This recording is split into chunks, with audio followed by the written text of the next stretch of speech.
Bienvenue à vous. Écoutez, je suis toujours contente de vous retrouver. Je suis en Martinique, au domaine d'Émeraude à Morne-Rouge. Il fait très beau.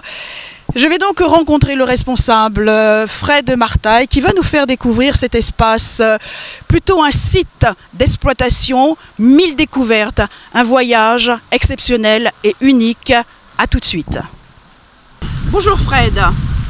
Bonjour Vanda. Tout d'abord, merci de nous accueillir dans le domaine d'Émeraude. Expliquez aux téléspectateurs, téléspectatrices la signification du domaine d'Émeraude. Alors, le domaine d'Émeraude, d'où son nom, l'émeraude étant une pierre précieuse, une pierre verte. Lorsqu'on regarde autour de nous, on n'a que du vert. Et cette nature, elle est précieuse. Donc, c'est une métaphore pour amener le public à bien saisir la notion d'environnement, la notion de nature, qui est une pierre précieuse que la nature nous fait cadeau tous les jours, que nous devons en prendre soin. Et nous pouvons aussi en profiter, comme toute femme ou même des hommes, le mettre aussi en parure. Donc nous pouvons utiliser cette nature en parure. Et justement, ce travail de nature en parure, vous allez le voir tout à l'heure avec Stella Walter, en bijoux de nature. Nous évoquons souvent le terme de la biodiversité. Est-ce que cet ensemble se trouve dans le domaine d'Émeraude?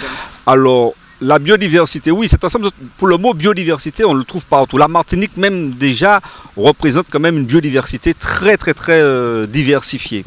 À savoir, c'est qu'au niveau du domaine d'Émeraude, nous avons une biodiversité encore plus profonde, on va dire, c'est un point pointu, puisque nous avons pas mal d'endémismes sur ce site au niveau de la faune et de la flore.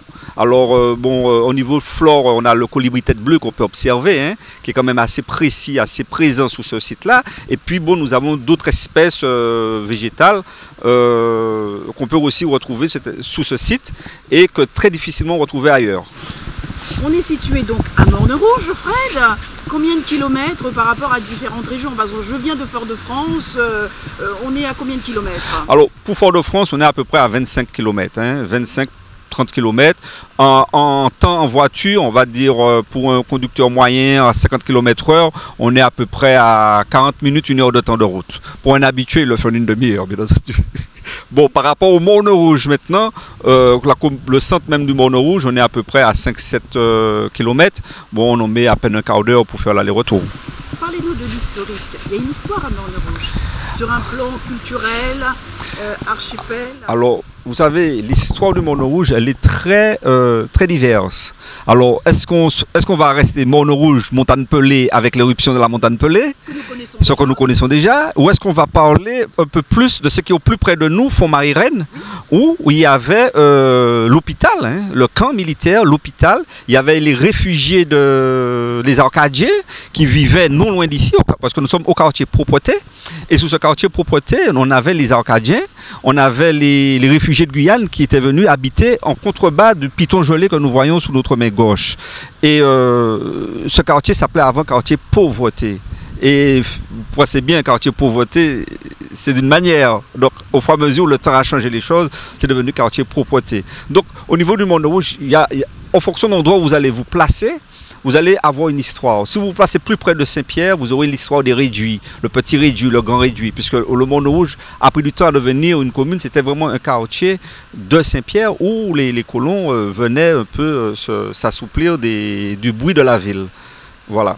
Et avant l'archipel, avant bien ce domaine d'Émeraude, où nous sommes précisément, qu'est-ce qu'il y avait? Une habitation Alors, ce domaine, c'était avant un lieu qui appartenait à un monsieur qui a perdu ce site, c'est tombé dans le domaine public.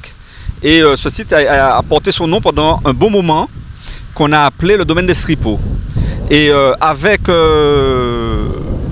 toutes les transformations qui ont été amenées, l'entrée payante du site, tous les travaux qui ont été faits sur ce site, il a été obligé de changer le nom du site. Et de là, on a appelé le domaine d'Estripeau, domaine d'Émeraude. Donc c'est un site qui a toujours connu depuis les années 70 la notion d'éducation à l'environnement. Donc d'où un pavillon d'éducation à l'environnement et puis la notion aussi depuis les années 70 de faire partager les plantes, d'où une pépinière qui existait, c'était la pépinière du Cive Mano. Et depuis il y a 2 ans, Le site s'appelle maintenant le domaine d'Émeraude et est voué complètement à l'éducation, à l'environnement, au développement de soi, au développement de chacun surtout. C'est un site qui appelle à la zen attitude. Donc nous développons ça. Et aussi c'est un site sur lequel on fait découvrir pas mal d'activités du patrimoine qui ont rapport avec l'environnement.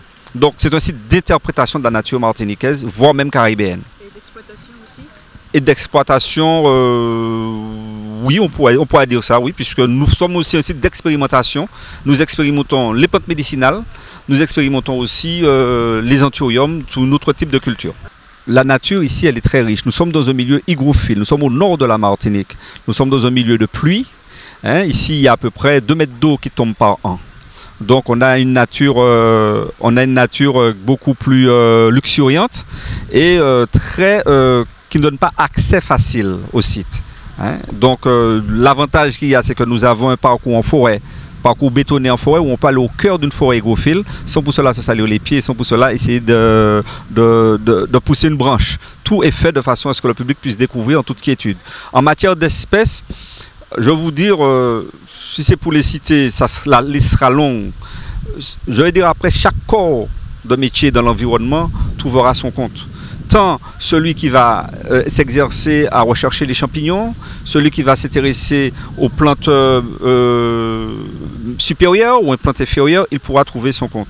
Pareil au niveau des insectes, les insectes de nuit ou les insectes de jour, le Dinacercule, la mygale, la Vicularia versicolor.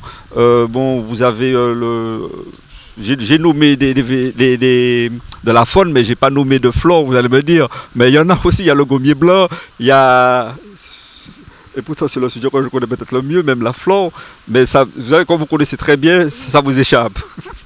Le schéma, le schéma touristique, la forme touristique, elle est présente dans tous ces sens. C'est-à-dire le touriste sac à dos, nous l'accueillons. Le touriste de groupe, nous l'accueillons. Donc, à ce niveau-là, ça va. Pour un site qui vient d'ouvrir, on touche la panelle et elle est bien brossée.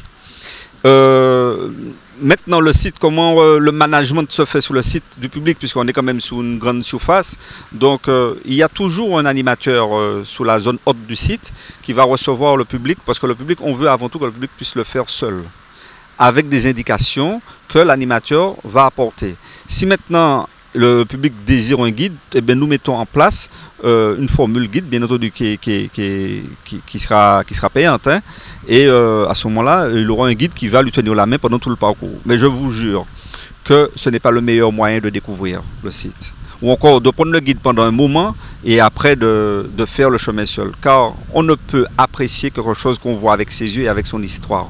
Le guide, il va vous donner quelque chose qui est de lui avant tout. Toute la partie ornementale du site peut changer, peut-être dans les 3 mois, on fait évoluer pour que le visiteur ne puisse pas se lasser en revenant sur le site. Là, en arrière-plan, vraiment au loin, nous sommes en train de mettre en place une forêt un peu jardinée où on va retrouver des espèces menacées, des espèces rares de la forêt martiniquaise, mais de la forêt hygrophile, de la forêt humide. Donc on mettra ça en place avec un aménagement.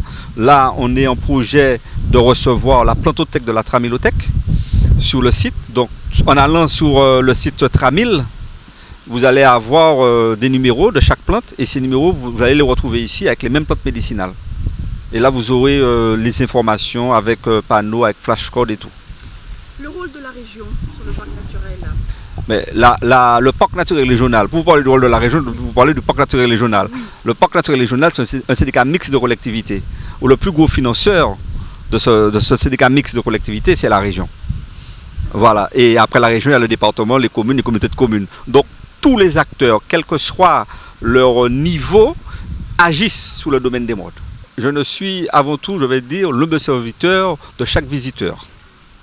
Ça, c'est le premier point. Le deuxième point, sinon, je suis le responsable du site, d'essayer de coordonner au mieux et de recevoir toutes les doléances du public. Voilà, et je m'appelle Fred Martaille. Eh bien, bonjour à tous, téléspectateurs d'OM5 TV. Bienvenue au domaine d'Émeraude, au Morne Rouge, à la Martinique, pour cette journée d'initiation découverte des ateliers et savoir-faire patrimoniaux.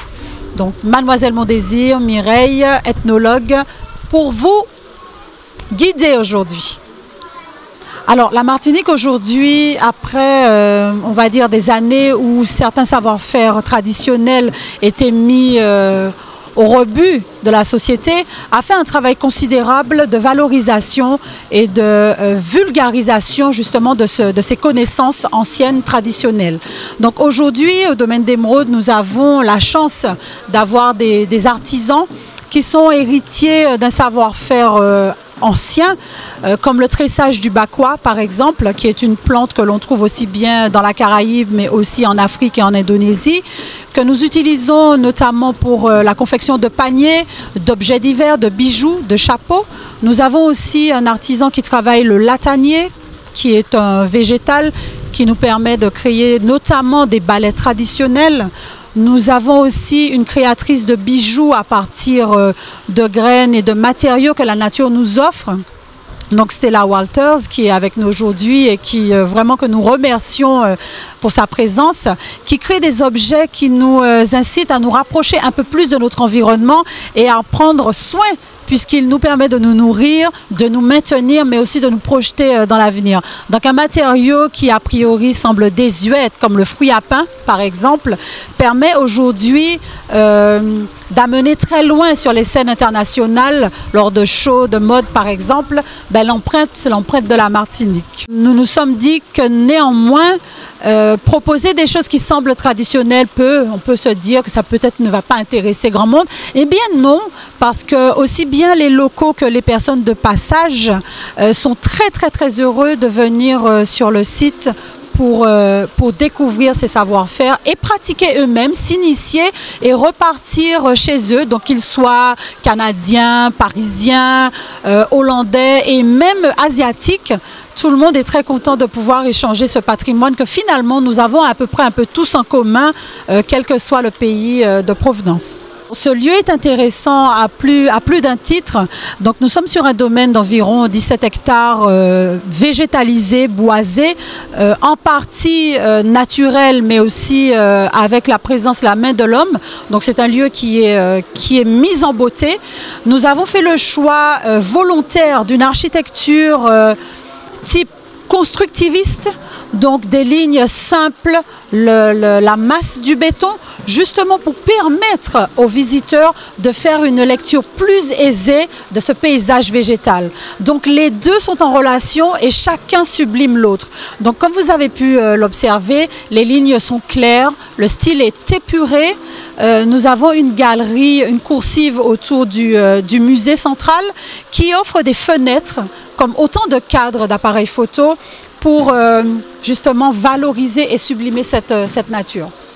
Nous allons initier à la rentrée et dans le courant surtout du mois de l'année 2014, nous allons initier un partenariat avec le Campus des Arts Caribéens qui est, j'allais dire, le bras armé en quelque sorte de la future génération du point de vue culturel, du design, des arts de la parole. Ils pourront vraiment investir cet espace comme lieu, comme théâtre, j'allais dire d'exposition, d'expression, mais aussi comme source de création. Donc les deux lieux, les deux entités vont se nourrir l'une l'autre pour donner naissance à, on espère, d'autres Stella Walters et puis d'autres jeunes dans d'autres domaines artistiques, créatifs, tout domaine confondu. Nous avons donc une équipe de guides conférenciers capables de réaliser la visite du site dans plusieurs langues. Nous avons aussi le système d'audio guide dans l'espace d'interprétation de la nature qui est l'espace muséographique. Oui, on a pensé à ça parce qu'avoir un tel lieu, un tel bijou et ne pas pouvoir communiquer et transmettre un peu sa valeur, sa philosophie aux touristes de passage de langues étrangères, ce serait dommage. Alors, mes créations, bonjour à tous. Donc, mes créations sont végétaux. Effectivement, c'est le bijou végétal. Donc, je crée des bijoux en somme avec tout ce que la nature nous offre. Tout ce qui va en voie de disparition, qui va mourir, qui passe du vert, de la feuille verte, qui tombe au sol, que je ramasse et auquel je donne une deuxième vie. Dans ce travail et dans cette création, ce que je fais voir à ces personnes, c'est en somme, c'est représenter le petit bonhomme ou les petits bonhommes que je porte. Donc j'en ai deux. Voilà. Donc, je le travaille. Donc, j'ai le prototype qui est là.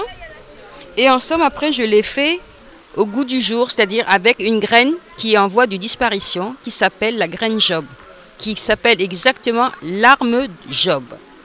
Donc voilà, c'est ce que j'enseigne aux personnes qui viennent à l'atelier. Alors c'est toujours l'art de la récupération, vous voyez.